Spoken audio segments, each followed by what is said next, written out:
So I just added a video clip to my timeline, and I'd like to show you how to add a basic zoom in and zoom out effect to it. Double-click your preview screen, and a blue circle will appear in the middle. This is your anchor point.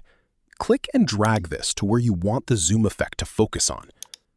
Starting from the beginning of the clip, go over to Effect Controls and click on the stopwatch icon next to Scale, which will add a keyframe.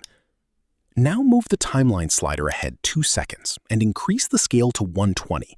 This will add an additional keyframe. Now that we've added a nice zoom-in effect, what if we want to zoom back out? Move the timeline slider ahead a few seconds and click on this little dot, which will add another keyframe to start our zoom out. Now move the slider again, ahead about 2 seconds, and then go back to Effect Controls and change the value of scale to 100. That's it. Thanks for watching, and see you next time.